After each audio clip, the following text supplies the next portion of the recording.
Hey, John. Oh, Nick, we've surfaced. We've surfaced. Air. We've come up Happy from. book 8. Is your head still spinning from that book? Yes, yes. And anybody who says they've got this book, I mean, Ed Shardlow and one other person I know of is doing the Dickens read. They're reading it part by part, and God bless them. I couldn't do it. I couldn't do it again. And they're doing it much faster. You know, they're giving their off the cuff stuff as they go through it, and I see the wisdom of that. I've got to come to the middle road. Instead, I don't know what I want you to tell me what your reading experience was. And I hope people will comment about what their reading experience was this week. But my codex, my codex didn't arrive until 5 o'clock on Tuesday. Have you got all the pages in there? Because that looks quite a thin book compared to mine. Yeah, it's the American edition came out with what I call modern library pages. You know, the thinner pages, and it didn't affect my experience at all. But apparently, some people thought they didn't get their money's worth. Yeah. I just love it when it doesn't have decal pages. You know, it doesn't have the rough pages. I'm happy that. Anyway, this book didn't arrive until 5 o'clock on Tuesday, so I had the audio book and I had a what do you call it, a bootleg ebook, you know. Yeah. And so I was I had that day off. I gave myself that day off, and I was trying to read it, and so I had 3 things going on. When I had to drive somewhere, I had it on audiobook, and I was. You would have loved this, Nick. You would have loved me with my. I think my wife sent you a picture of me trying to. Yeah. Of me trying to use an iPad. You know, just like, how does this work? You know, I've gone too many pages, up, down, side to side. I couldn't take notes. I kept trying to fold the page in my iPad. And I just kept trying to do that. What's wrong with this? Wouldn't stay on the screen. Yeah. Anyway, so. I finally got the codex at 5 o'clock. So I was trying to use the iPad and fold the edges and stuff. Anyway, I didn't get that far into the book. I got maybe halfway through the book. Yeah. And then, you know, I had 2 days where I had 8-hour shifts, and, you know, which was really 10 hours in terms of getting ready for work and coming back from work and eating and stuff. Yeah. And so I didn't get through the book until what? Yeah, I finally just stayed up all night. Yeah. Wednesday night or Thursday. I think I finished Wednesday night, Thursday morning. I finished it, but I was a train wreck. You know, when you're reading at 3 or 4 in the morning, you know, it's just not the same thing as you know. I've explored the extremes. I'm reading this as fast as I possibly can, and I've read this. I'm going to read as slow as I possibly can and chart it and make comments and stuff. I think Ed has the right ideas. You read it, and then you take a break, you comment on it, you think about it, you go back through it. You know, okay. The Dickens method has its real benefits, but Ed hasn't finished the book yet, so I wanted to be able to say something with you on this first week. Well, I didn't go back and reread. I mean, Kelly Loomis has written it. The subscribers and the Hogpro All Pros and all the people on the moderators channels here. They've written to me and shared their first thoughts. I think Kelly's on her 3rd read now. She's done the original read, and then she's done the audiobook, the 31-hour audiobook experience as well. Now she's on her 3rd thing. And seriously, the people like Sandy Hope and Kelly Loomis and Ed, the people that have written and shared these things with me. If I forget to say this is from your thing, you'll recognize the things that you've shared with me that I'm talking about here. I hope I remember to say those things.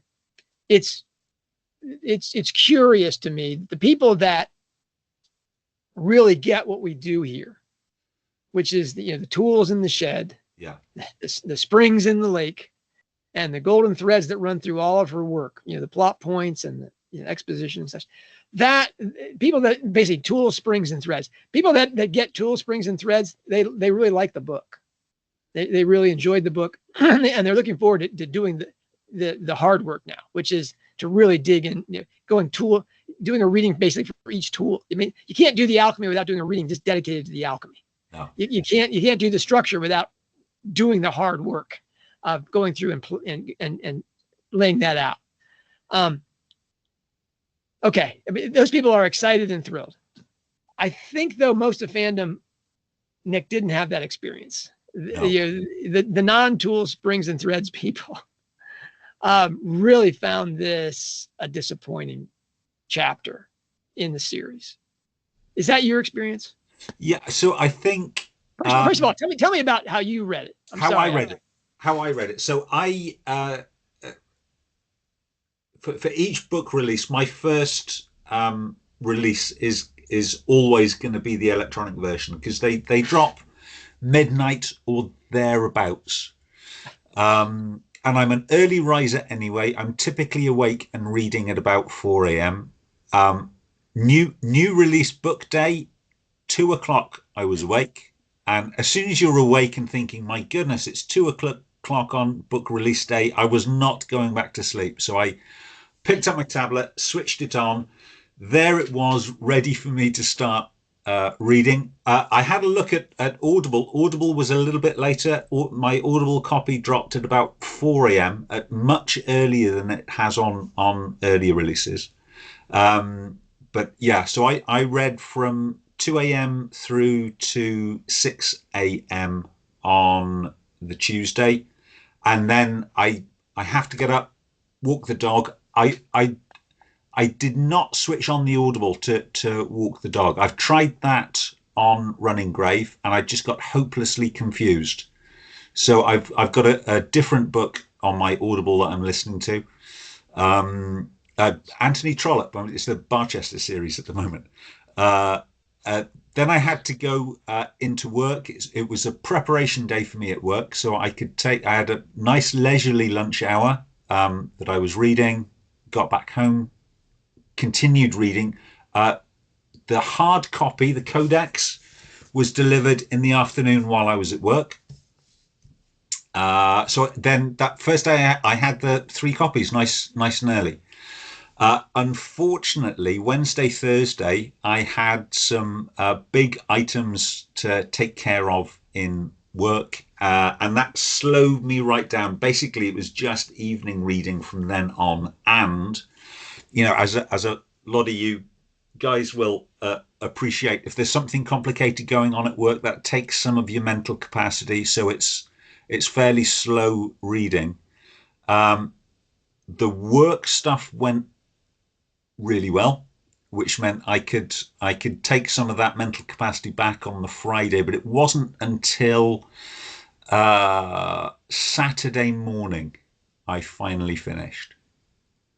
And then I went. Seriously, I mean, the fact that we're talking about that is like a late finish. Yeah. For a 900-page work when you're working full time. I know that, for example, Kelly Loomis told me she cleared the week. She devoted herself to this book, and God bless her.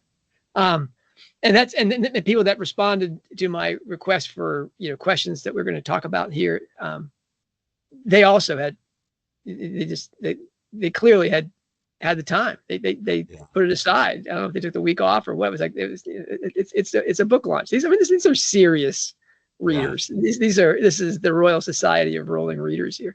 The fandom, the professional fandom, the podcasters, etc. I think they were. What was the tweet that Rowling responded to? Oh, so I have many questions. First question: how dare you?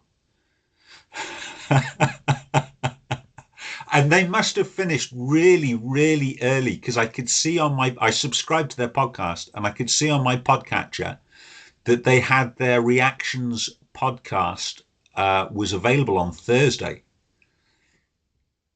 Obviously, I didn't listen to it until halfway through Saturday, because you can't listen to a reactions podcast if you haven't finished the book. But yeah, so I think all 3 of those hosts finished really quickly. I get it. Um, have you listened to the reactions podcast? I mean, is this? I mean, Yeah, I have. I have. So there's uh so I think that the main impression was um they've picked up on the themes of both Robin and Strike being broken. Um Very excited with the staircase scene at the close of the book. I mean, it's a proposition of marriage, which I know when we spoke yesterday. Really, is that a death knell for the Platonic relationship theory? I mean, it's a proposal of marriage. It's it's also got reflections of Gaskell's North and South. Um, it in that it's a proposal of marriage that can't be accepted. It's just impossible. There's no way that a woman that is going to a birthday dinner date with her boyfriend, who she knows has got a ring and she's going to be proposed to, is going to accept Cormoran on those stairs. It's a doomed proposition. If it follows the North and South theory, then there will be a second proposition. And there are there's a lot of parallels there. Okay, Strike isn't North and Robin isn't South. They're sort of the other way round, but they do come from these different cultures. He can be, as he demonstrated aptly through the book, a difficult character. He has been disappointingly manipulative.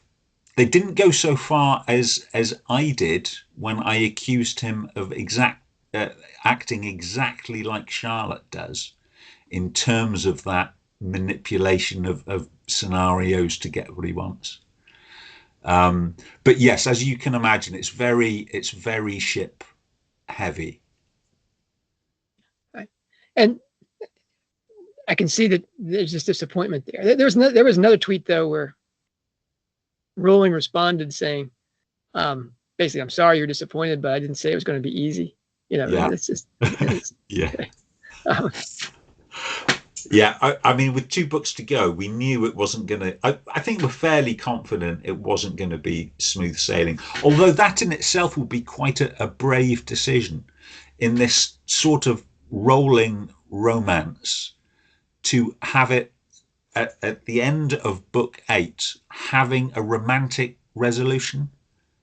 They are now happy and they are together. Here's book 9. That in itself would be a brave decision. I think a platonic resolution would be even braver, but we'll see. Yeah, boy.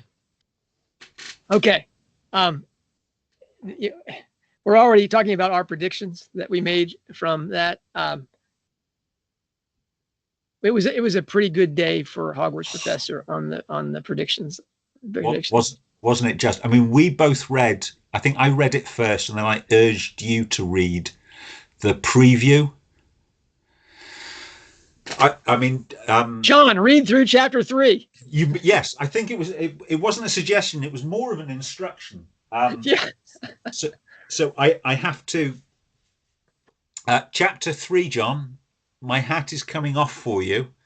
That was remarkably prescient, and of course, as I had to do, because I remember this wacky theory that you came up with that seemed to make sense at the time, but I had to go back and reread that article. I've already admitted, in terms of psychomachia and mythology, I have only a tenuous grasp, sort of traveling in your wake. But it's what's remarkable is not just how accurate it was, it's your method of getting there. That you were using these tools, you were going where psychomachia and mythology pointed you, based on literally just the evidence of that reveal of chlamydia, and frankly, it laid it out almost perfectly from your article. So we had the pelvic inflammatory disease, not due to an NHS misdiagnosis or late treatment. Of course, she was treated exactly on time, but she had some asymptomatic holding on to that chlamydia, causing the scarring that you predicted. We had the lost. We were expecting the lost child, of course. I don't think we were expecting it that early in the book. We had the suggestion of a pregnancy trap from suggestion. Well, really? Yeah. I mean, it was all there, wasn't it? It was absolutely all there. I think if the book had finished there, we could have said, John, job done. John's a genius, and job done. John's a genius. Well, first, you don't mention that I went back and read that piece again about, Robin is sterile, prove me wrong. Yeah. And one of the longest pieces, it's a long argument. There was very little positive pushback on it. I mean, both Ed Shardlow and the other serious reader said, well, it's entirely speculative, John. That's really a reach. You can't know for sure. And I was like, oh, come on, guys. Of course it's speculative. We don't have the book in our hands. And then they said, well, yeah, okay, it's consistent, it's coherent. You're making your arguments from tools, springs, and threads. So let's go there. But there was very little. I'm on board with team, Artemis. I'm on board with Robin being sterile. The thing you didn't mention is that a large part of that argument was springs. Yeah. Was that, something that we really wouldn't have discussed except for your work is that, Rowling's company is either, the Turf Tea House lesbian league, groups that are by definition almost childless without radical intervention. Yeah. Her sister doesn't seem to have had any children, and two of the three sisters of Swing are also childless, it seems, and one of them is professionally and her identity as a baroness, that she is without children. Now that without that strong backdrop that Rowling has in her life of childless women, why would she want to make her main protagonist really in the story her self-insertion in the book? Why would you want to make that person sterile? I mean, that really buttressed the mythological Artemis thing and the psychomachia aspect of it, about how, but largely mythological. I mean, because you can't do Castor and Pollux if they're not going to have a brother and sister type relationship. Anyway, so that was great. Did it validate tool, springs, and threads? Well, that means that if we miss using tool, springs, and threads, that invalidates the tools, springs, and threads. So I'm not going to go there. I mean, the hit is nice, especially one that was that. I had three people write to me and say, "You've got a good case for a copyright, infringement thing." You published first, John. You published. That's right. That's right. There it was. And I should say that Kathleen O'Connor. I couldn't figure out how this was going to come up in the story. Yeah. Because the whole IVF type thing with Ilsa and her husband. It was people that tried for a very long period of time before they decided, okay, we're effectively sterile. We've got to do something else. I said, I don't know how to do this. And I think Kathleen said in the pregnancy trap thing that she could see Murphy impregnating her, stealthing her. Yeah. And that made me say in the comments, okay, that's your means is, she becomes pregnant and it's an ectopic pregnancy because the fallopian tubes are closed. And so that's how we get this is, I predicted that she would have a hysterectomy, but they got it quick. They got it very quickly and saved her from that. Now that's a, thanks. Anyway, thanks. Thank you to Kathleen for the assist there. I would not have gotten there. But that was fun. But the bigger reach really for that. And we'll talk more about, Robin as Artemis and the mythological backdrop to that. Not today, maybe, but later. That was fun. That really was fun.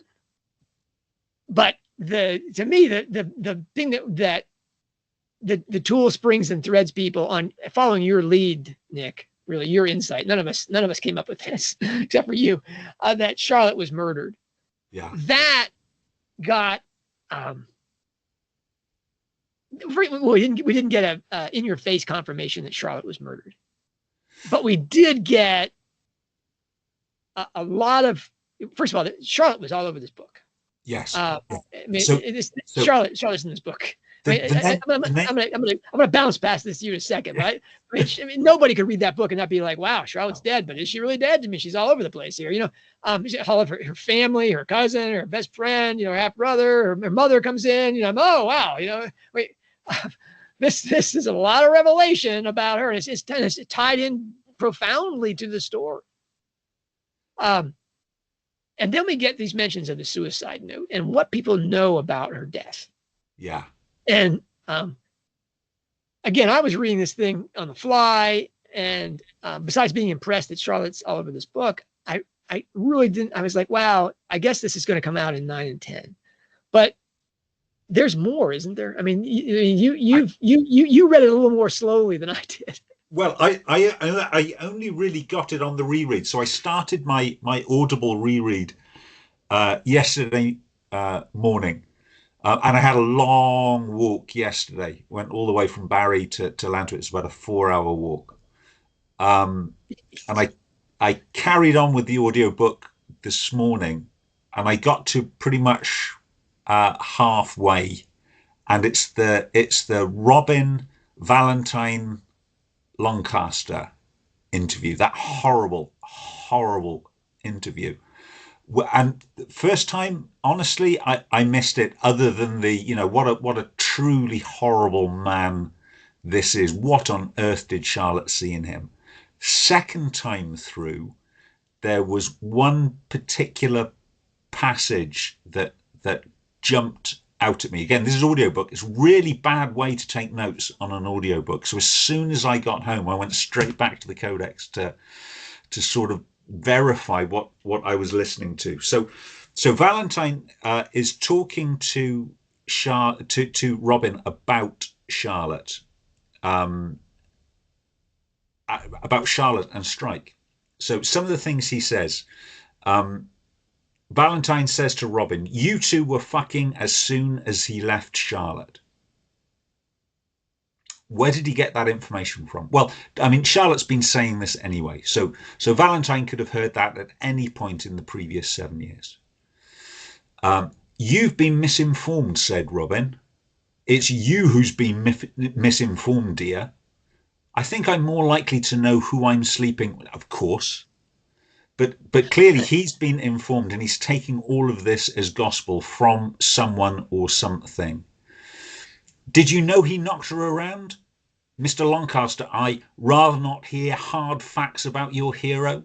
So again, the Strike knocks Charlotte around is part of Charlotte's story. There's the argument in the boat. She slipped or fell over. There was some physicality, and in Charlotte's head, that is, he beat her up, and could have heard that any time over the previous 7 years. Then we go to the key phrase. So right just before he storms out, he says, "He screwed around when he was supposed to be with her. He knocked her about, and she still fucking loved him. And the night she died, he said stuff to her. My information is he didn't pick up the phone," said Robin. "Then you need a better source of fucking information," said Valentine. Apologize to listeners for all the swearing, but it is in the text. So this is the key bit. So screwed around when he was supposed to be with her. Okay, that's Charlotte's impression. Could have said that to Valentine at any point. Knocked her about. That's her impression of the incident on the boat. Could have said it at any point, and she still loved him. Well, Charlotte was claiming that almost up until the day she died. But this bit, and the night she died, he said stuff to her. Where can he possibly get that information from? The night she died, he said stuff to her. The only place he can get it from, either directly or indirectly, is from the suicide note. Well, couldn't Charlotte have called him that night as well and spoken to him? It's possible, but then you've got the same problem. If she wrote it in the suicide note, or she phoned Valentine and said it to him, she's so upset she's about to kill herself. She's angry at Strike. Why is she angry? Because he won't even pick up the phone. Why would she say, I'm this angry, he won't pick up the phone, I'm going to call Valentine. I've just spoken to Strike. He said these really horrible things to me. It just rings a false note for her to make up a conversation that didn't happen as an excuse as to why she's so depressed. When she's got one ready made, she's in this black hole and he can't even be bothered to pick up the phone. Why would she need to make up him saying mean stuff to her? And if it's in a note, she didn't write that note. Yeah, the suicide note, remember, is a very long thing. It's pages and pages. It's not, Cormoran treated me badly, therefore I'm killing myself. Sorry to my children, etc. Just it's pages and pages. Doesn't her sister say that everybody gets taken down inside the suicide note? Yeah. So when they so it wasn't written after the attempts to contact Cormoran. That's the suicide note includes that element. But if it was going to include the night she killed herself, there can't be that long a gap. If it's in the suicide note, and I've just spoken to Cormoran and he said some really horrible things to me, she didn't write that the day before. That's right. One of his sources of information, Nick, could be that he killed her. It could be. There is a disconnect. There's a disconnect between Valentine and Amelia, because in that horrible anti-interview between Strike and Amelia, where Amelia could very well tell Strike what was in the suicide note, but Strike decides to tell Amelia, he says, and he could have stopped it. That night, he could have stopped it. All he had to do was pick up the phone. And Amelia says nothing. So either Amelia has read the note and the note says, just spoken to Cormoran and he said some really horrible things to me, and she decides to say nothing. But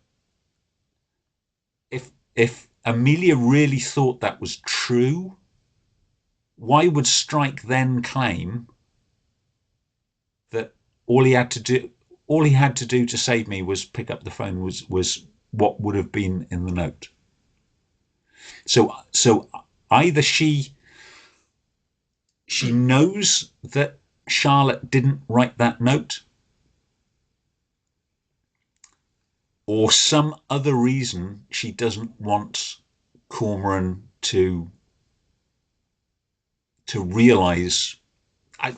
There's no logical reason for it other than she doesn't want Cormoran investigating why the note doesn't reflect what he claims happened.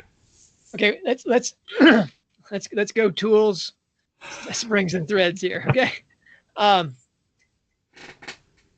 First of all, that's a big tell, and you're saying you said you think you suggested it's in the dead center of the book, which for Rowling is the meaning is in the middle. I mean, absolutely. So full disclosure, I'm going to the last numbered page, which is the credits. I think the song credits are the last numbered page. So the last numbered page is 903. So the dead center of the book should be halfway down, page 451. And it's exactly halfway down, page 451. I don't know whether she's got some whoever's setting the type, whether she's got some pull to tweak it left, right. I don't know, but it is. Yeah, there's. I mean, I haven't done the charting yet. I have the chart. It's laid out. It's it's very big. It's 3 pieces of paper, and I got it color coded in terms of the parts. I mean, I'm ready to start that hard work, but you've got to make some decisions when you chart it. First of all, you'll see the latch. Basically, the first part tells you the mystery, and the epilogue is going to resolve all those things. So then you have to find the center, and everything is then finding the center is the hard part. And there's 3 ways to do that. Perhaps the most obvious one is the one you did. You just drop the book and see where the halfway point is. Yeah. That's going to be the meaning in the middle. It's going to be right there on the pages. What this whole book is meant to just give you something towards what this is about. But it doesn't really work as an axis because there's no real Charlotte presence in the beginning and the end about her being murdered and stuff like that. Yeah. So that isn't a natural turn. It is a meaningful middle, but it's not a turn in terms of everything's going to reflect that pivot. The next way is to take the number of chapters, which we have 127 chapters. The natural center for that is 64 because you've got 63 chapters on one side and 63 chapters on the other side. And that's an interesting thing to do, but that's the discount, really a critical part of how Rowling writes now in these books compared to say Harry Potter, is that she writes in parts now, capital P parts. And I think that gives her more flexibility in terms of creating that structure, doesn't it? That's right. And so, and she also does the rings within rings thing. Those parts in the few books that we've done this for, those are also rings. But if you do it by parts, now you've got to figure out what the epilogue is, because there are 10 parts and an epilogue. Is part 1 to be grouped with the epilogue, or is the epilogue kind of like an appendix, like some vestigial tail hanging down from the thing as the resolution to it? And we haven't done that work yet. We don't know yet. So it's either part 6 or part 5 is the center of the book.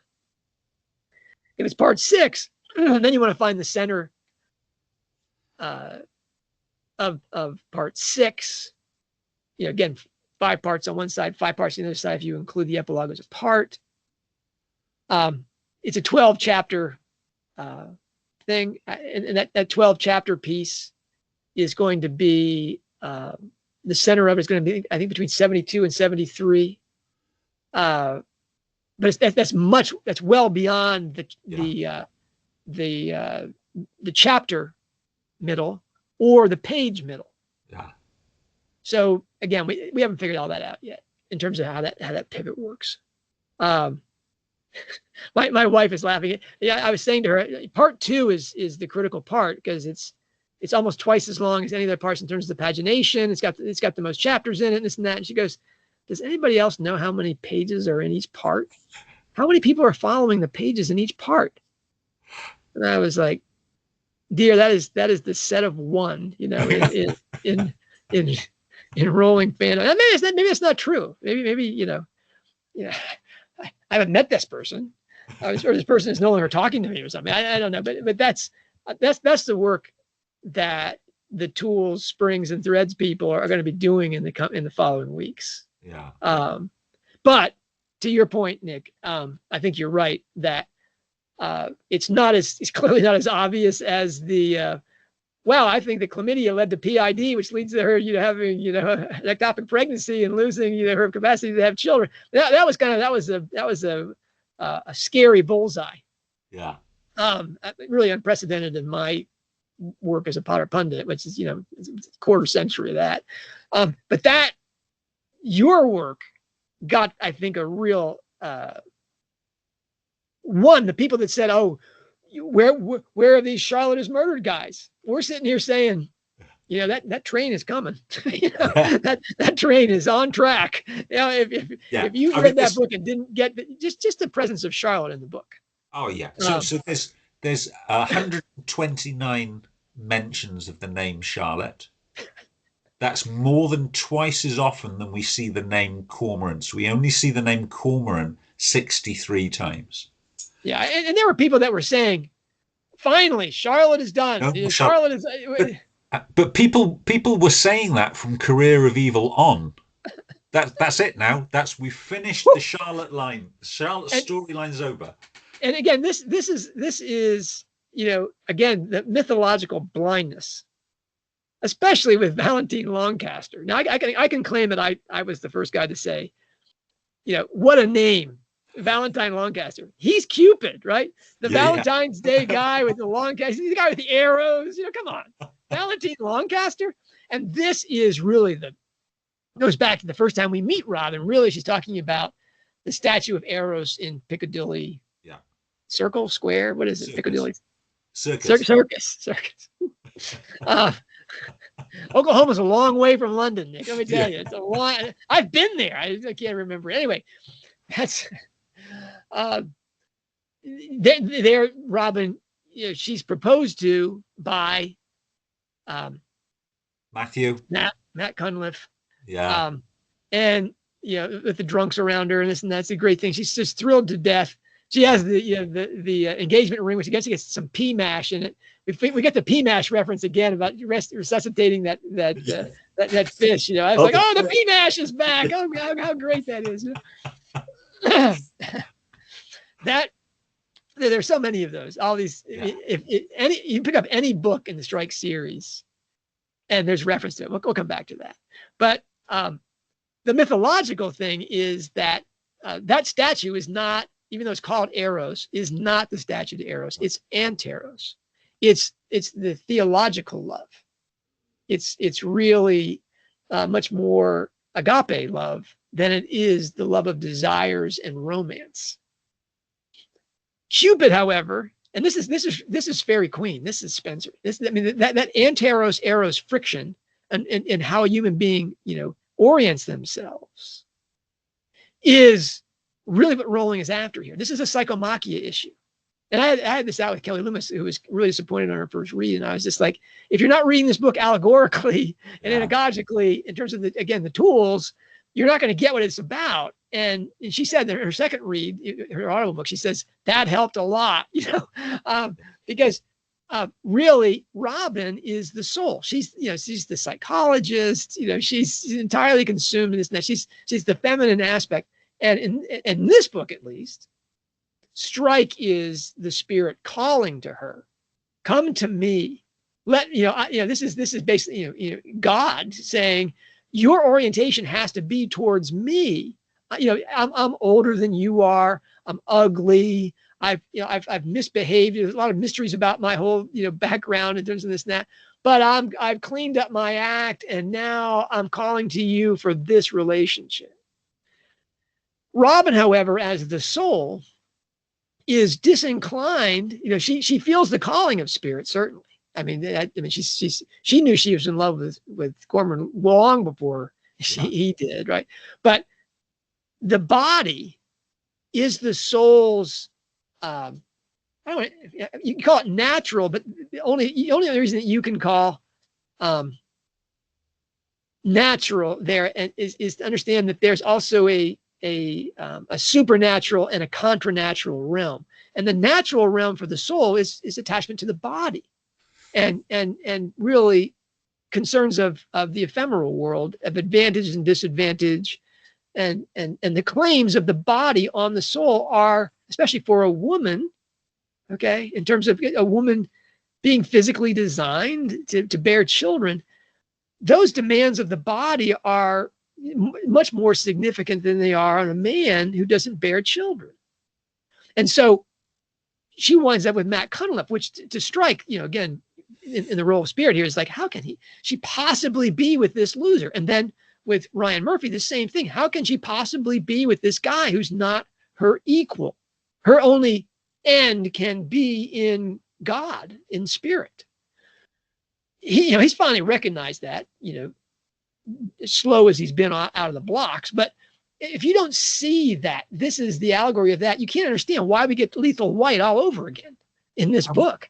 And we see that repeatedly when she's talking about Murphy and love. And we get that duality of the mind and the intellect. She says, and I think I love him. No. Oh, no, I know I love him. I know I love him. Every time she mentions love, it's I think I know.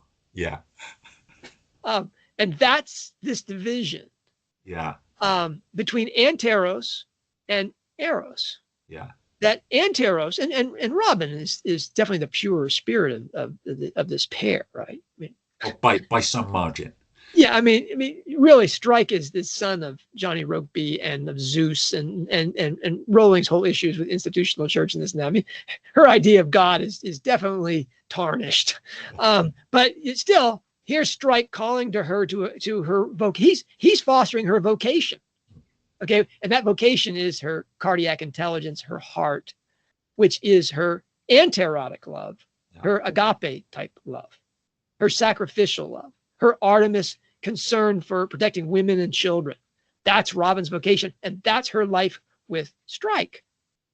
Murphy, she has to lie to all the time that that's not what she's actually about, right? And if you're not reading this book allegorically, you're just like, didn't we already do this with Cunliffe? Why do we have to do this again with Murphy?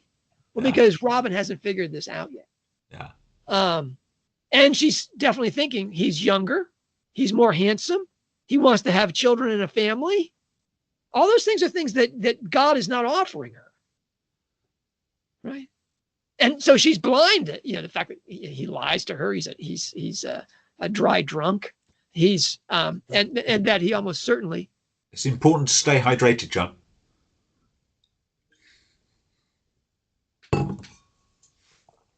I got Smirnoff in my glass. What do you got in your glass? Gin. Yeah, pure London gin. So she's blind to that. She's again, just like with Matt, she's blind to this guy and his failings. Well, everyone's telling her that she's blind to Strike's faults. Boy, she knows Strike's faults inside and out, and she lays them out on the stairwell scene. Hey, it's a bit late for you to be coming up with this, buddy.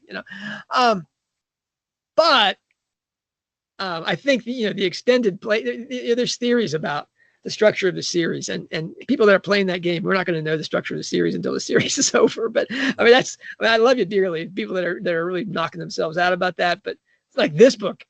In the previous 7 books, we had the parallel series idea to kind of orient us, in terms of the games about, which Potter book does this reflect? This book just flips that. Every single Strike book is the template for is the parallel series thing. I was so hoping we were going to see a parallel casual vacancy, and the Iron Bridge. There's a lot of parallels to Pagford and Tuts Hill, but there's not enough, and we're not there enough, and we haven't got the characters. It's not a parallel of. I think that you can say it's there in terms of it's that, because that's really that's how we solve the mystery. That's where the real crime is, and that's how it's all resolved, is in that town. So I'm not gonna. You're taking that off the board because it wasn't dramatic enough. It wasn't like Half-Blood Heart or whatever whatever the thing that B did between Ink Black Heart and Half-Blood Prince. I mean, it's not that kind of bold parallels with Casual Vacancy, but there's some there. But really the to me, the parallel series is the 7-book series of Cormoran Strike. There we see every single book referenced inside this book, and a wonderful woman, Sandra Hope, in our back channels. I may write up just her notes, because she sent me all the parallels she just found, and I don't think she was. I think she did it after she read the book. I don't think she was taking notes all through the thing, saying, "Oh, here's the wrist bangle, just like Evan Duffer gives to Lula Landry." I mean, there's all of these connections with every single book, and maybe we should devote a podcast just to that. But it got to be funny. It was like, oh, there's that. Check that by. There's another one. There's another one. It's the whole structure of the thing is career of evil and all the the madness and this and that. If Rowling jumps the shark in this book, is that Robin has turned into just like this incredible punching bag. I mean, how many times do we have to see her physically assaulted and attacked and abused and terrified? And I mean, it's just one of these. Okay. And not just physically, but she takes an emotional pounding. Yeah, I mean, this is like the people that argue, I think, with merit. There's no way that Harry Potter arrives at Hogwarts, not just a total damaged, irrational, a person with the emotional quotient of 0, after life with the Dursleys and separation from his family. I mean, how does this guy turn into the boy who lived and this heroic character? It's just not realistic at all. Now we're talking about Robin. I don't know how many times she has to be attacked, assaulted, knifed. I mean, it's like, come on. But if she jumped the shark, maybe it happened here in terms of that final attack on Robin. I was just like, oh, really? We're gonna do the rape scene over again entirely? I mean, is this really happening? Again, that's the series echoes. We got every single attack on Robin got replayed again inside Hallmarked Man. Anyway. Okay, so maybe we should do a whole podcast with the series echoes, because that seems to be one of the models for this book in terms of the parallel series ideas. Now she's doing within its own series. She's referring to her previous series, the 7-book series, which was the 7-book set. Now we're apart from that. Fun idea. I want to talk about. I want to go to the serpent. I'm talking about the mythology. I've been talking about the psychomachia. I've talked about how the charting is going to be done forward, but that's all beneath the surface, and that's stuff we're going to do in the coming weeks. We can talk about. We haven't talked at all about the Masonic stuff and the Christian symbolism and the remarkable Gothic elements in these things in the story that. To me, was so funny was how many crosses we finally see, which is a throwback to Troubled Blood, and specifically the cross that's drawn in this thing. We get demons that are mentioned. We get so it's actually tipped into the so not in the American not edition. in the US. So there's a big tell. We called each other yesterday, and John very kindly, because I couldn't visualize what this cross looked like, and John very kindly described it to me yesterday. And this morning I picked up the book and I thought, oh yeah, there it is. There's a lot of Christian content in this book. Yeah. Especially that because the man having that cross and carved into his back is not just a silver hallmark. Okay, that literally the word crucifixion means to be made into a cross, not just fixed into, but to having been made into a cross. That thing is crucifixion is making a person into a cross, and here this thing is carved into him, so he has been made into a cross. And again, the crucified man, you're going to expect that, especially one who his identity has been entirely taken from him. His face has been ripped apart from him. His capacity for seeing and hearing has been taken from him. His sexual identity has been ripped away from him. His hands, all of his agency has been taken from him. Basically, all of his worldly existence has been stripped from him, and a cross has been carved into his back. Now, the murderers maybe don't get what they're doing. It's definitely a Cuckoo's Calling reference in terms of, not Cuckoo's Calling, Silkworm, this destruction of a corpse like that. Yeah. But this one, just as the Silkworm was, they gutted him, and in that book written by the murderess, the light of the novelist is inside there, and so it takes out basically the light of the world that comes into the world, and every man that the Johannine aspect is ripped from him. Here we have everything taken from this man of his earthly existence, and a cross carved into his back. So he's being crucified because he had done something selfless, and so now we're going to leave him, and he's left really as the pearl is left inside the silver casing. This is definitely an albedo reference. Yeah. The alchemy in this thing is just super stacked. I think it's because it's the end of the albedo in terms of the extended play thing. We've had Strike's albedo, now we're having Robin's albedo, and it's all about this mystery. So yeah, a lot of really incredible symbolism there. We're not going to do that today. That's we can just put a marker down on it, but that's not what we're talking about today. And why Ian Griffiths is called Ian Griffiths. That's a little personal, Nick. That's a little scary. That one is, this super short guy with named John. I was like, oh my gosh. Anyway, name begins with what letters? Anyway, that's Joe. If you wanted to land the hit, you landed the hit. Thank you very much. You gave me the ectopic pregnancy, and then you slammed me with the murder. Anyway, that. I want to talk about some of the superficial stuff, just the stuff that is not tools, springs, and threads. Yeah. And that's who she's after here. Who is she laying out? And I think the tweets of this week are kind of Rowling's cue as to who she's laying out. I think it was 9 times this week she either tweeted or reposted tweets that were critical of the police in the United Kingdom, specifically the Met, and their protection of transgender activists and gender theory people, as opposed to all women and children whose rights are being taken away and safe spaces are being taken from them. The police have no regard for them and their safety and their harassment. They're not protected from any kind of harassment. But by God, don't say anything bad about India Willoughby, or you're on a horrible list.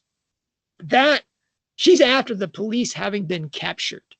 Yeah. And that's what we see inside Hallmark Man, is that the police, that whole the police, the Masons inside the police guarding one another, and how they've been captured by this pseudo religion, which Rowling has repeatedly called gender theory as a false religion. Yeah.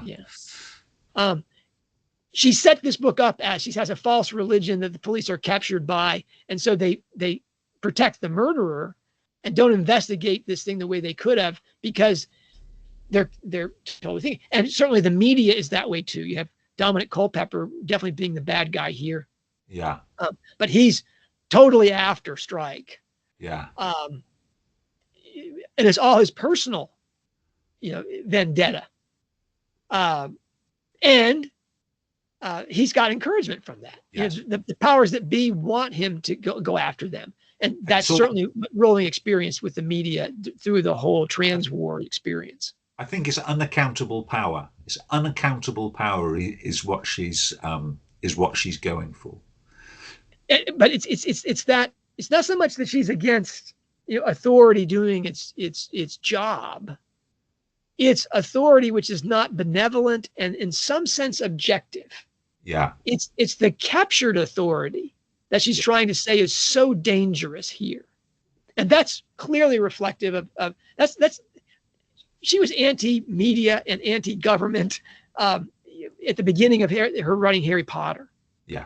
But her life experience, especially post-COVID and the trans wars, there just can't be any wiggle room on this at all, right? the fact that she has Robin in bed literally with the police here, and that she doesn't get this, is an astonishing thing to me.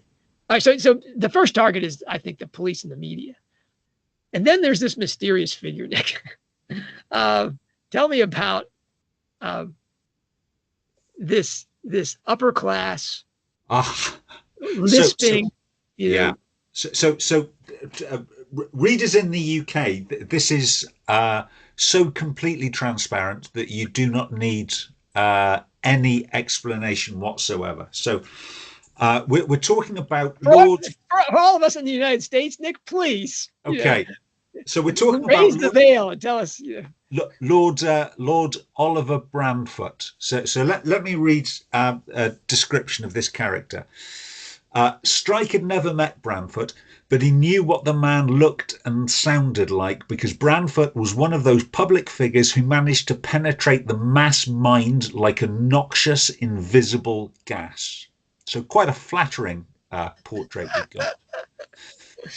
Marlborough educated, a scion of nobility. What is Mulberry? What is Mulberry educated? So Marlborough is a public school, quite a grand public school, not quite to the level of Eton and Harrow, but again, I would imagine for libel reasons she couldn't have said Eton, but I think in our minds we can read Marlborough as Eton. So I don't mind getting sued. Eton educated, a scion of nobility. Bramfoot was a large, untidy man, notable for an inability to pronounce his R's. Previously a Conservative MP, he now headed various charitable and political organisations and committees, was ever ready with a quote for the papers, sprinkled his conversations with Latin tags, and capitalised to the full on the English public's weakness for a toff who seemed ready to laugh at himself, having a fondness for appearing on political quiz shows where he played to the hilt the part of the genial, bumbling blue blood. This is our ex-Prime Minister, Boris Johnson. 100%, that is Boris Johnson. So go ahead and lay out those parallels, because so there is a wildly popular figure prior to achieving any form of power. He was a political a commentator and columnist. He regularly appeared on a panel show, what they call here a political quiz show, called Have I Got News for You? And this basically launched his UK image as this bumbling, upper class, genial, hail fellow, well met kind of character. You can see clips on YouTube. So if you go onto YouTube and search for Boris Johnson, Have I Got News for You? You can see his performance to the T. This he's Eton and Oxford educated, Boris Johnson, that is. He is a classicist and a very, very well read classicist. He can drop both Latin and Greek almost at will. But also, I saw one of the clips where just spontaneously he reels off, I think, the opening of the Iliad. Yeah. And the scansion was perfect. I mean, it was. I mean, the guy probably hasn't looked at that book in 30 years or whatever. Yeah. I mean, this is a throwback. Yes. To an era where and Rowling is referring to that in the epigraphs. We'll get to that. But I mean that where the classical backdrop was just a given in that class. Anyway, I'm sorry to interrupt, but I mean, but you remove classical bona fides are real. But you remove that persona that Boris has created and this Bramfoot has created. You remove that persona and just look at what the person has done, and you realise what a dangerous political animal they are. So Boris Johnson, a Conservative MP, well known for getting Brexit done. Now, you may be surprised that almost up until the vote on Brexit, he wasn't sure whether he was for or against Brexit. He waited to see which way the political wind turned, and then went onto the side that he thought could get him political power. He ruthlessly dealt with the Conservative front benches to put himself in a position to become the Prime Minister, which is why all you could argue all of the talented Conservative politicians are no longer in the House of Commons because of Boris Johnson. A really quite a dangerous man. But you look at him on television, he's this genial, bumbling, waffling fool, like a character from Jeeves and Wooster, and great entertainment. I can watch him for hours. He is a very entertaining man, but my goodness, you don't want him running a country. Well, and Brantford in the book comes across that way again. This, thing, and then we have that conversation in the restaurant. Yeah, where he's have the lobster thermidor or whatever, do all these things, and then when Strike pulls the carpet out from underneath him, we see, the shark, is revealed. I mean, just, that's again. Absolutely invisible to those of us in the United States. There's some springs, there's some lake springs in there in terms of Rowling's, her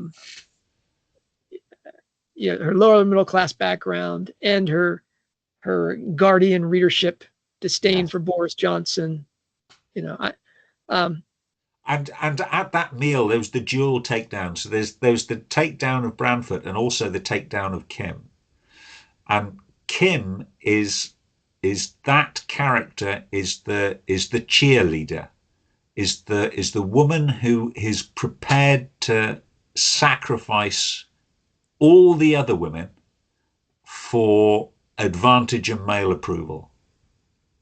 And those I can just imagine how much Rowling enjoyed writing that scene, skewering both of those characters simultaneously. There's a lot of troubled blood echoing in Kim Cochran, in that what's the very telling, Saul Morris? Yes. Who's, his name is like Sirius Black. I mean, it's almost identical to that, but that he's this black figure.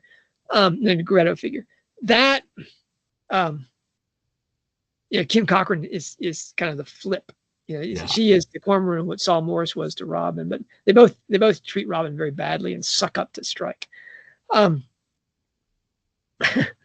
That character, again, we're seeing. What was Johnson's position during the trans war?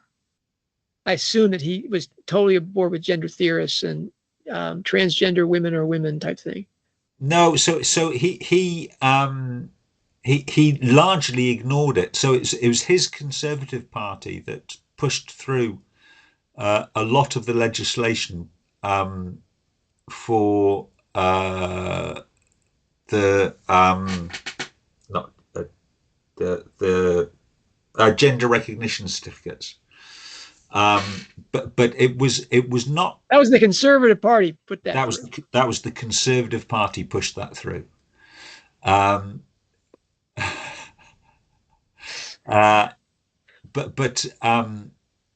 It was not. It really was not a hot button issue until Rowling's tweet, and then of course we had COVID. So it was not at the top of the political agenda until after Boris Johnson resigned. Okay, so the first target, I think, was the police, the media, the authorities that were captured by a false religion, and then they just wield their power recklessly to protect themselves. Boris Johnson takes a huge hit, as well as the female apologists, the handmaidens. Whew. Okay. That's and then there's there's the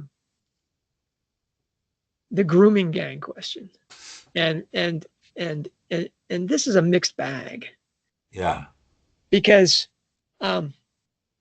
Rowling does a lot of there's literally flag waving in the book. Online, we see the Islamicist flag repeatedly, and so she's acknowledging that there's a dark side to Islam, especially the whole SAS correspondence with this. British soldiers died because of these Muslim terrorists. well, we had the Westminster Bridge terrorist attack. Yeah.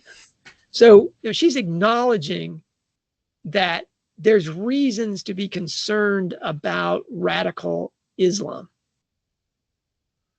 Okay.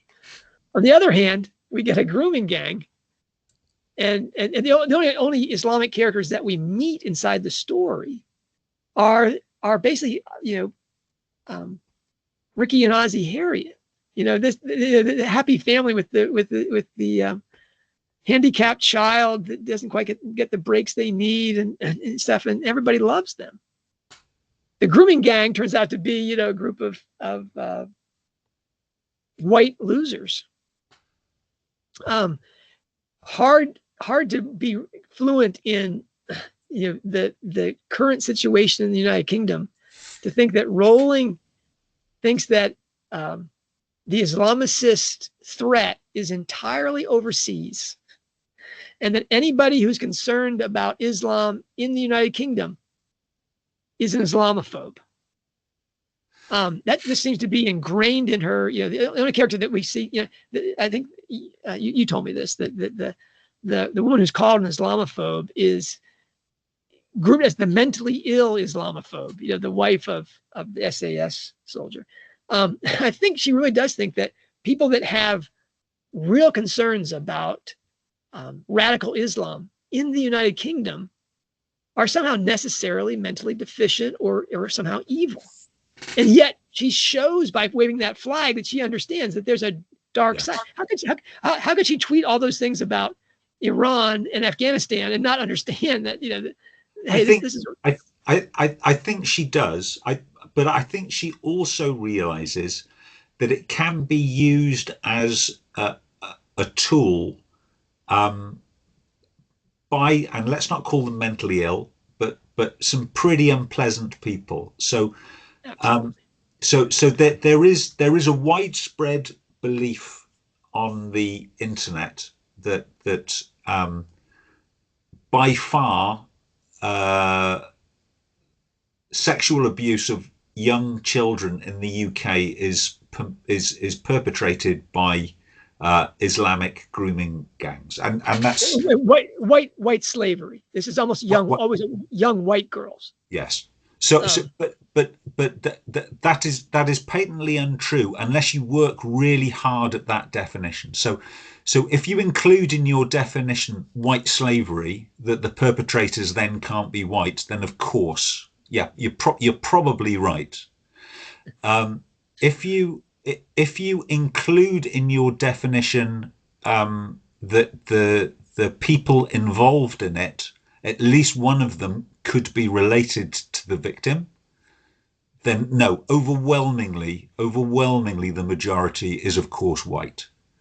If you look at conviction rates by race, people that are in prison for child sexual abuse, Asian people, and it hasn't been split by religion, but that this is people from the Indian subcontinent, so India and Pakistan, are underrepresented. That's not to say there isn't a problem. The problem because we've had parliamentary investigations and local. The reason for the parliamentary, and the very valid reason for the parliamentary investigation, is that that segment of the community were committing these acts, and not overwhelmingly a higher percentage than anywhere else, but absolutely these acts were committed, and officials turned a blind eye, seemingly because they didn't want to be accused of racism, and very rightly, that's the reason why that needs to be investigated. And there were heroic journalists, Yes, that were in absolute isolation, yes, that were talking about these Islamicist grooming gangs. Julie Bindel being the most, yes, most notable one, most yeah. very dear friend, it seems, of Rowling, and yet Rowling was silent on this issue until it became, until what Elon Musk decides to, yes. make it a big issue again. I mean, at the point that Bindel was writing these articles, Rowling wasn't tweeting about anything. So this was many years ago, and also she was not investigating Islamic abuse of children. That's clearly not what she was investigating. She was investigating why these acts weren't properly highlighted and investigated. Which goes back to the point about police and the media capture. Yes. And they're being captured by a blindness to, facts on the ground, because demographically, even though Muslims get a disproportionate and Muslim crimes in the United Kingdom get a disproportionate coverage in the United States, they're less than 5% of the population in the United Kingdom. Yes, right? they are. So again, but they're disproportionately represented in, again, you have to narrow the field down. Yeah. White children with who are not related to the perpetrators. Again, you narrow the field down, then there's 70-80% of the grooming gangs. But that's really to have crushed the field down to get the answer that you want. But still, hundreds, maybe some say thousands, tens of thousands of women and children repeatedly for years being captured in exactly the kind of environment that Rowling describes in that Iron Bridge town. And in some cases returned to their abusers, but by official. I mean, really, some if you have the strong enough stomach for it, then read some of the investigative work that Bindel has done. And again, she's not investigating Islamic people for the evils of Islam. She's investigating what is broken in our state institutions to allow this to occur. And but here's the irony to me is what is broken is these people refused, because they didn't want to be called racists or Islamophobes. Therefore, they couldn't investigate these things. While Rowling seems to have been captured by the exact same bug. So there's something in that. I mean, I've been calling Rowling out on her lack of courage on that issue for, I don't know, at least 5-10 years. That's I've been saying, why are you silent about this incredible thing? Because there are crimes against women and children in the United Kingdom, and silence. Okay. This is oh well. Do I need to say some of my best friends are Muslims? I should say that when I talk about myself as a perennialist, and that perennialism was my intellectual driver that brought me into the Orthodox faith in Christ, is almost entirely an Islamic exercise. They're all Sufis. So I mean, if you want to call me an Islamophobe, fine, go ahead. Certainly as an Orthodox Christian, the Orthodox Christian world is, having been subject to dimitude in the Ottoman Empire and today, is we're very well aware of the front and the back, and the very large back to Islam, especially in today's world. So anyways, go there if you want. Call me an Islamophobe. I'm just saying, wow, the people who are being called out here seem to be principally the women like Kim Cochran, who were definitely willing to do whatever that to join in the TERFs must die type thing, to get their advantage inside the world. The Boris Johnsons, who are just wicked people that work the narrative expertly to get what they want, to get power. And then again and again, the police and the media being captured by an ideology which amounts to a false religion. But captured also by their own self-image. So how often do we get you're just trying to embarrass the Met? You know what? Yeah. Well, if they can't solve it and we can, I'm sorry if that embarrasses the Metropolitan Police. And yet Robin kowtows to that. Yeah. She has to say that that's a legitimate concern. I mean, it's embarrassing the number of times that she's basically taking Murphy's position because she's literally in bed with the Metropolitan Police and their concerns. Again, that only makes sense in terms of the anteros and eros distinction of the soul's question, because that's not just a woman's issue, right? It's especially a women's issue because of women's biological concerns, but yeah, it's a human issue for every human person that has a soul, and I believe that's the full set, Nick. I think that's the full set. Those of us that are a soul-body unity, reflecting the transcendence and immanence of God. Which way do you orient yourself? There's the right way and there's the wrong way. The right way is towards the spirit because that's eternal, and the wrong way is towards the ephemeral and advantage. You're gonna die. And that orientation is the entire thing. Robin has made the hard right choices again and again to follow her vocation at great sacrifice to herself. She details all the things she's done for the agency. Remember, the agency is really a theological term. What do you choose to do? That's your agency. And she does all these things, for her agency, her vocation, to bring her vocation into reality, to be Artemis, and to be the pair, the Castor Pollux pair with Strike. And yet she constantly falls back into the Cunliffe and the Murphy thing because she finds the spiritual realm so problematic. There's a moment inside this book where she looks at Strike and says, and there's my best mate in all his imperfections. And I think that's it. Beautiful phrase. The path is not without the obstacles of the people that are on that road with you. I mean, nobody's ever been in any church in the world who hasn't said, who are these people claiming to be Christians, or Muslims or Jews or whatever? It's just like, everyone here is a hypocrite. Yeah, all of us here are because we got a problem. None of us are here because we're saints. It's the school of saints or the hospital for sinners. Well, guess what? Until you come out of the hospital for sinners, you don't get to go to the school for saints. No. Do we get? And Robin is having that conflict. Anyway, those three targets. Yeah. The so-called Islamophobes, Boris Johnson, and the police and media. Those are pretty straightforward, or whatever. But they gave me that whole thing gave me a clue about, because one of the great games that we love inside Rowling Strike books is the epigraph game. Oh, yeah. I mean, the epigraph game. What is the source? Now, usually it's pretty transparent. The first book, it was the classical allusions. And I really think that we get Virgil there as kind of the background template for that whole book. And then we get Silkworm and early modern drama.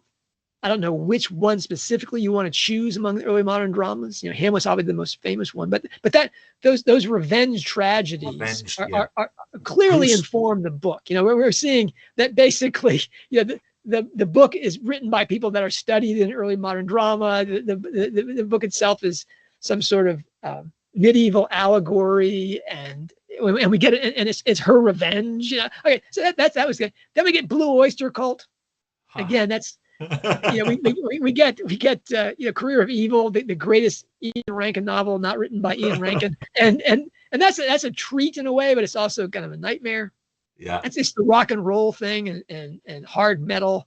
Got it. Then we get Rosmere's Home, which I think it was B. Grove said there's not a single book on the planet that is more devoted to a text. More epigraphically indebted. Okay, and true, but then it's followed by Troubled Blood and Fairy Queen. Fairy Queen. And Rosmere's Home and Troubled Blood and Fairy Queen. I think Rosmere's Home it doesn't quite have the hold on No. that book that Fairy Queen does. You know, where Strike becomes the Red Cross Knight. You know, and the cross symbolism is. I mean, seriously. I enjoyed this book, and there's spiritual depth to Hallmark Man, and there's stuff I want to, you know, obviously we're going to be working on for months to, you know, to bring this up. There's a lot of sweets in this bag, and we're not anywhere near the bottom of this bag, but Troubled Blood is, you know, so much better than this. I mean, it's just so much more satisfying and rich in terms of its allegorical content. It's much more accessible, I think. And then we get Ink Black Heart and the epigraphs. Black Heart. Okay, now, and that's a mixed bag. We're really called back to that. Grey's Anatomy. We get Grey's Anatomy. Grey's Anatomy is paralleled, I think, in the epigraphs of Hallmark Men, and that it's only used really for the part headings. Yes, and real surface stuff as well. So if you've read Oxenham, and then you read those epigraphs, you don't have to think too hard about what she's trying to tell you. I was disappointed. You know, I read Maid of the Silver Sea. I read Louise Freeman Davis's guide to it, which is really invaluable. I mean, if anybody knows John Oxenham and his books, Louise Freeman Davis is your guide. You're ready to go and read that. But the epigraphs were just, you know, just like tiny pieces that she just threw out there. Yeah. And not as obvious, other than the alchemy and the fact that we have the water and we have the silver and we have, you know, okay. There's that. But other than the alchemy, there wasn't like the Grey's Anatomy stuff was all about your heart. And it meshed perfectly with the Victorian women poets and their concern about the heart and this, especially the Coleridge elements of that. Coleridge's offspring, certainly, but Coleridge informs all the other poets about this heart capacity. Brilliant epigraphically, those pairs, you know, because we get the heart and we get the heart. We get the, you know, the physical heart and we get this thing. Again, eros and teros, the physical heart and the spiritual heart. Which one are you really about? It's just brilliant and fascinating. And then we get the mysterious, to me, Running Grave use of the I Ching. Yeah. Which, again, just as we get Maid of the Silver Sea epigraphs for the parts, and we get the basically Victorian and slightly later with Houseman poets paralleling the Victorian poets, we get the Albert Pike guides to Freemasonry. Yeah. Which is kind of like the I Ching was. I love, you know, in the United Kingdom, I'm confident you don't know this, is that Albert Pike was a Confederate general. You know, that, I mean, oh yeah, I mean, this is just so funny. And they told, he has a big statue in Washington, I think because of his Masonic, you know, work. But his statue gets taken down, and Trump's trying to put it back up, and all these, you know, because, you know, oh my God, he's a Confederate general, you know, and he's a Confederate. This is the part that people got comfortable with. I live in Oklahoma, which was, you know, Indian territory. You know, it's one of the last states to come into the Union because it was Indian territory for so long, and certainly in the Civil War, it was a key battleground state. Because, and people don't like to acknowledge this, is that the Native Americans, the civilized tribes, were slaveholding tribes.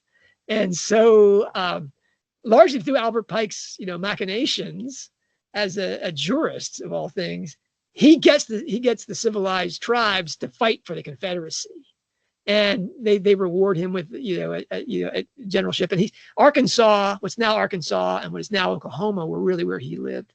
Because you see all this stuff about Scottish Freemasonry, you're like, oh, he must be from Scotland. Oh, no, he's a long way from Scotland. You know, he's a long way from Scotland.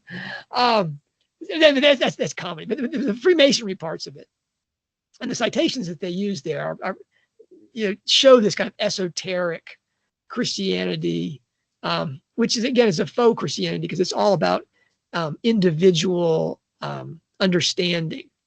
What in Greek is called planie, and in Russian is called prelest. It's about preoccupation with your own ideas and understanding rather than the life in Christ, which is this anteros, eros distinction, you know. And so every traditional Christian tradition, not just the Catholics, but it's the Orthodox, you can't be an Orthodox Christian and a Mason. Are there many Orthodox Christians, nominal Orthodox Christians, who are active in Freemasonry? Absolutely. And it's a scandal, as the Russians say, just as there are many Catholic Freemasons.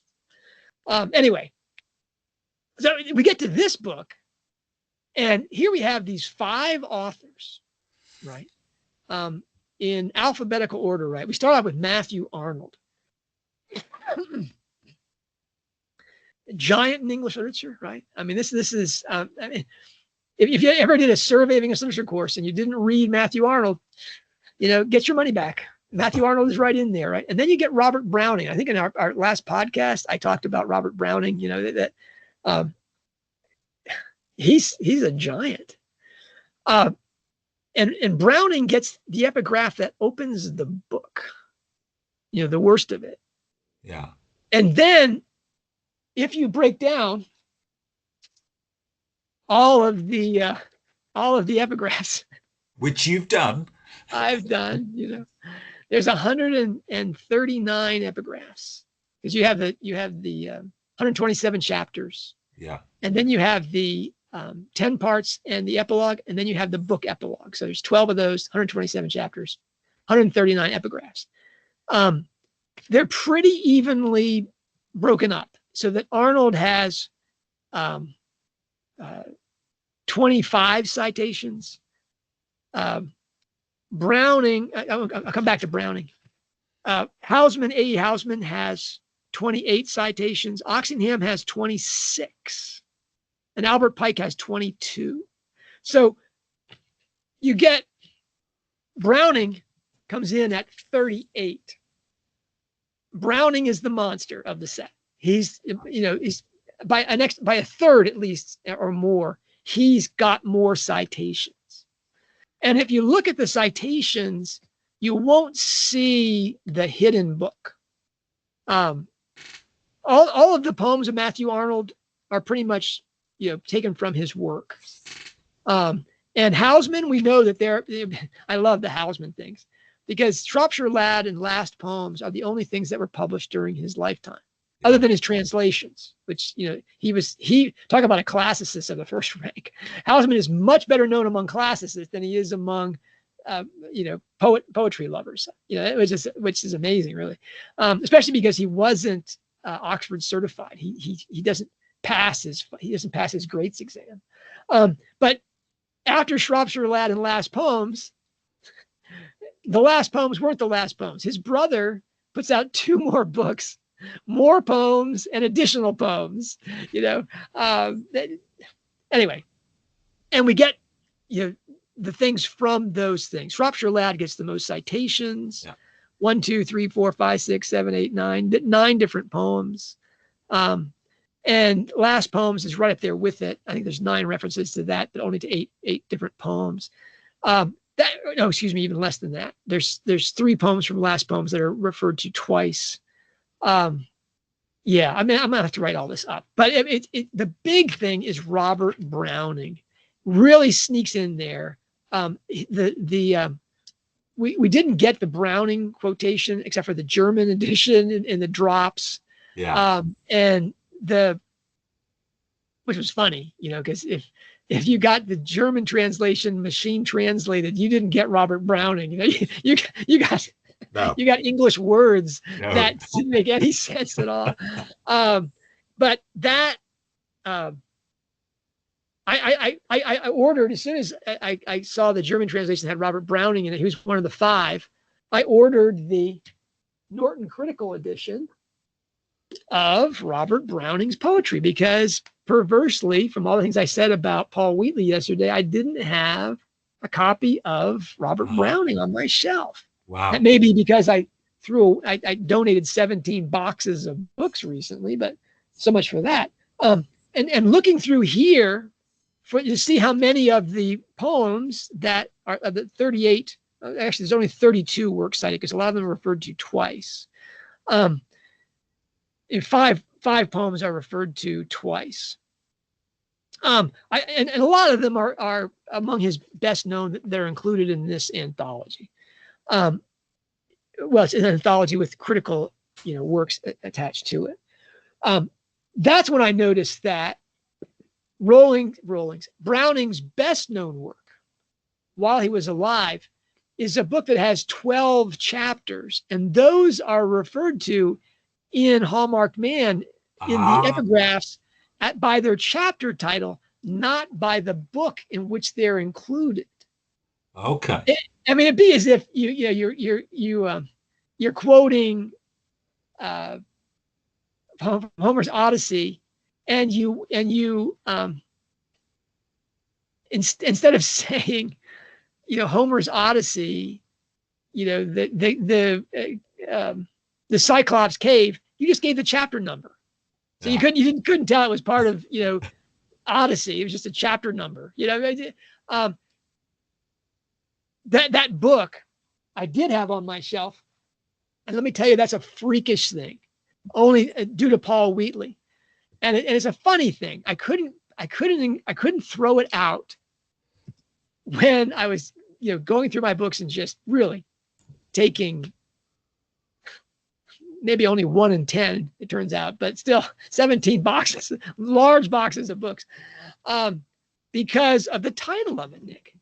I don't know if you can read this. The Ring and the Book. The Ring and the Book. I just thought to myself, how can the guy that does ring composition throw away an epic poem called The Ring and the Book, right? And sure enough, Robert Browning is most of the epigraphs, and the book or poetic book, because the Ring and the Book is a coherent story. That's referenced most from the Browning selections is the Ring and the Book. There's 5 things that are referred to 6 times. And so I went and I had to read up on what is the Ring and the Book about. Well, the Ring and the Book is Robert Browning, again, the husband of Elizabeth Barrett Browning. And we'll have to come back, Nick, to talk about why that's important, right? Because from a previous book template that surfaced from the epigraphs. I think we could do a whole episode on the epigraphs. Yeah, it's this important. But anyway, the Ring in the Book is Browning is in Italy. He lived in Italy for years with his wife before she died. He's book shopping, and he finds what they call the Yellow Book, and it's the court testimonies from a trial in the late 17th century, 1690s. And Italian courts at the time didn't actually have in-court testimony. They had written testimonies that were reviewed by a board of judges. Now so you could have a book of just those testimonies. It's sort of epistolary almost, right? Letters so you get events from different perspectives and all those things. I mean, you'll love the Ring and the Book, because the first chapter is called The Ring and the Book, and the last chapter is called The Book and the Ring. Of course. Yeah, I'll post again. This is one of those ding. Anyway, and it's the sources that I've read say that it's circular in structure and all these repeated elements. Anyway, what's the story about? A family in Rome, sort of down on their luck, I guess. Marry off one of their daughters, Pompilia, to a Count Guido Franceschini, both of whose testimonies are in the epigraphs. It's an unhappy marriage because he is so much older than she is. There's debate about whether the marriage was or wasn't consummated. He certainly abused her physically, emotionally, psychologically, and there's a whole book. I have a book too called Roman Murder Mystery, which is about the actual case that becomes the Ring in the Book. And again, this is a best-selling book, even though it went out of print. And I happen to have the 1949 Heritage Book Edition, which is a real treasure. I'm so happy I have it. Anyway, this is worth, Nick, its whole adventure, because it's a feminist. Yeah. It's a defense of women being abused by the state, by the church, and by all masculine authority. And it shows why Victorian poets, male and female, are so powerfully represented in Rowling's work epigraphically. It's because of the women question in the 19th century, which Rowling is certainly revisiting in terms of the birth of feminism in the 19th century. A fascinating thing. I've left can't do it justice here. Long. I've left it far too long to read Aurora Leigh. Still haven't done it. Or the Fairy Queen. I got so far behind. I'm gonna make a special point of reading The Ring in the Book, because I'll tell you, it's so much more. I don't even know if it's available by audiobook, but the three books that you've mentioned. Yeah. Okay. The Fairy Queen, Aurora Leigh, and The Ring in the Book can't be read. I mean, unless you've got an ear of a classicist, and I don't. I had a classicist education, but I don't have that ear. I can't listen to poetry and have any appreciation for what it is. I have to do it again and again and again to really get the poetry.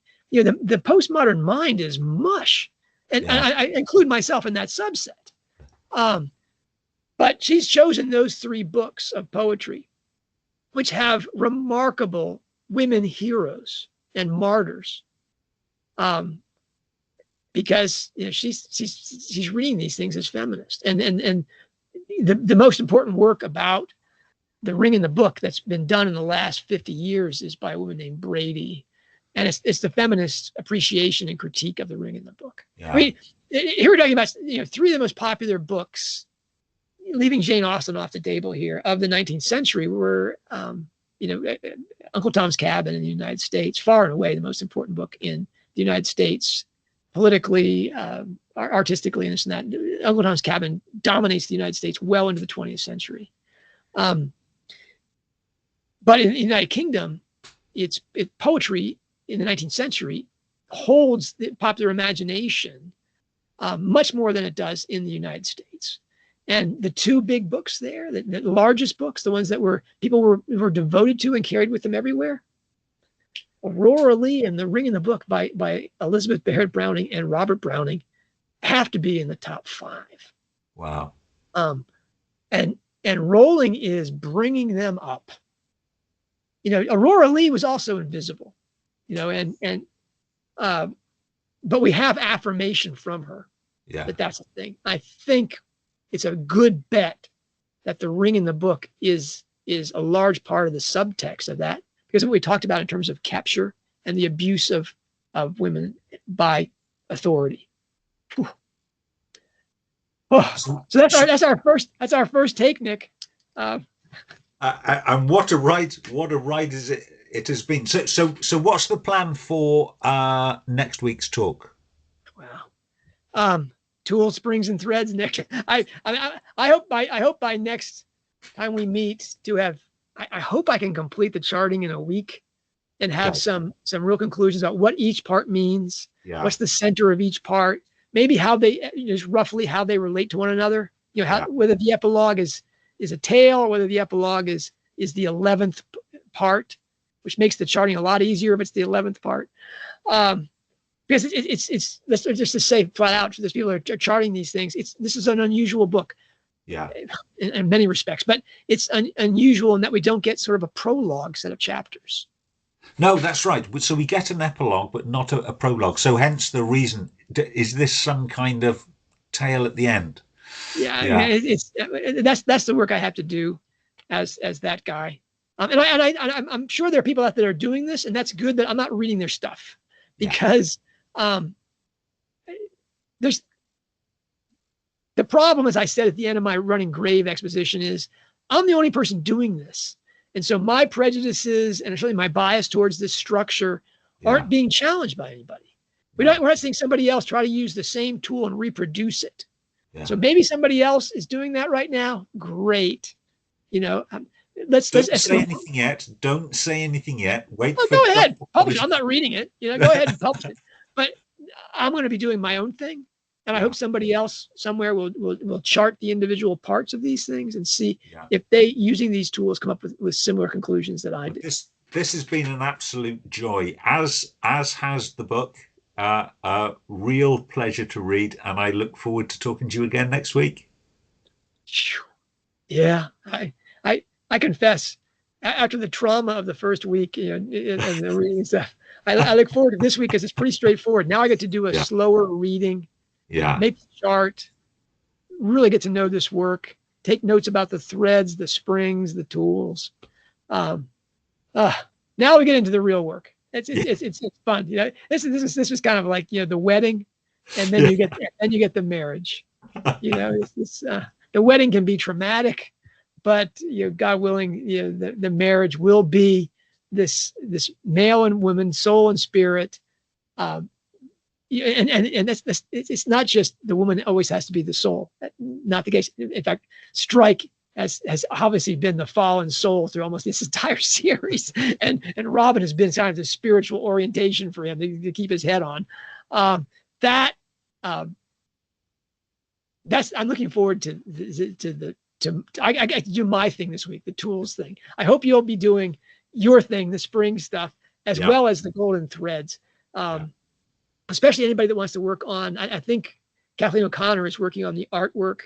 That's really an important thing, because one of the golden threads we talked about is writing about writing. Rowling's talking about art and its effect on scenes and this and that, and that work has never been done. And I'm really hoping Kathleen will take the leading point on that. That would make a great episode as well. I hope we can get her onto one of these shows. That's right. That'd be super. Right. Okay, thank you, John. I'll see you next week. Thank you.